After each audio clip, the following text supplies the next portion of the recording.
நாம் இதுவரை பல கதைகளை கேட்டிருக்கிறோம். காதல் கதைகள், போர்க்கதைகள். ஆனால் சில கதைகள் மட்டும் நம்முடைய இதயத்தை தொட்டுவிடும். இராமாயணத்தில் ஒவ்வொரு திருப்பமும் ஒரு புதிய உணர்வையும் ஒரு புதிய உண்மையையும் வெளிப்படுத்துகிறது.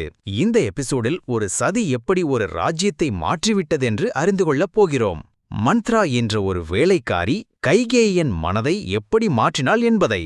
அவர்களின் வார்த்தைகளால் தான் இராமனின் வாழ்க்கையில் துக்கப்பாடல் ஆரம்பமானது. ஆனால் உண்மையில் என்ன நடந்தது? ஏன் கைகேயி இப்படி மாறினாள்? இதையெல்லாம் அறிய முதலில் இந்த சேனலை சப்ஸ்கிரைப் செய்யுங்கள். அயோத்தியா முழுவதும் இராமனின் பட்டாபிஷேகத்திற்கு கொண்டாடும் மகிழ்ச்சியில் உள்ளது. அந்த நேரத்தில் அரண்மனையின் உள்ளே ஒரு மூதாட்டி இருக்கிறாள். அவளோட பெயர் மந்தரா. மந்தரா என்றால் கைகேயின் சிறுவயதிலிருந்தே வேலைக்காரி. ஆனால் அவளுடைய மனதில் விஷம் நிரம்பியிருந்தது. அவள் தசரதன் இராமனிடம் காட்டும் அன்பையும் மகிழ்ச்சியும் காண முடியவில்லை. உடனே மந்த்ரா அர்த்தராத்திரி நேரத்தில் கைகேயின் அறைக்குள் வந்து மாயமான வார்த்தைகளால் மனதை மாற்றத் தொடங்கினாள். அம்மா, இராமருக்கு ராஜ்யம் என்றால் உன் மகன் பரதனின் எதிர்காலம் என்ன ஆகும் என்று கேட்டாள் மந்த்ரா.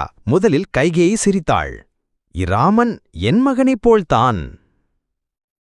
ஆனால் மந்தரா அவளுடைய வார்த்தைகளில் பயம், சுயநலம் கலந்து கைகேயின் மனதை மாசுபடுத்தினாள். நீ இப்போது பரதனின் பட்டாபிஷேகத்தை கேட்க வேண்டும்.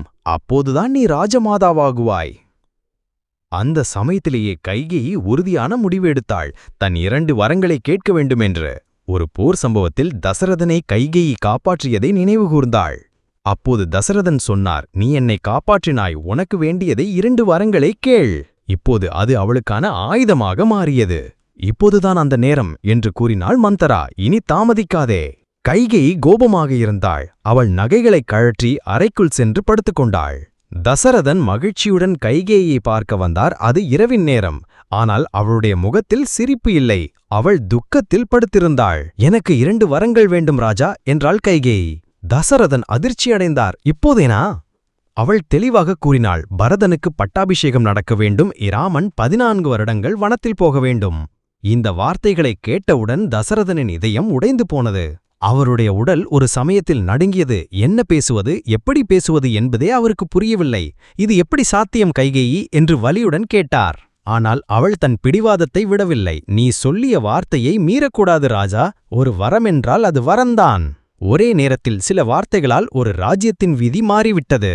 ஒரு வேலைக்காரின் வார்த்தைகளால் ஒரு காதலிக்கும் மனைவியின் முகம் மாறிவிட்டது.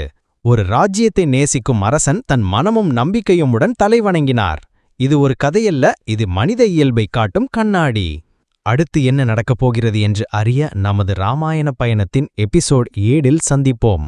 இந்த கதை உங்களுக்கு பிடித்திருந்தால் லைக் செய்யவும், ஷேர் செய்யவும், மேலும் கதைகளுக்காக சேனலை சப்ஸ்கிரைப் செய்யவும்.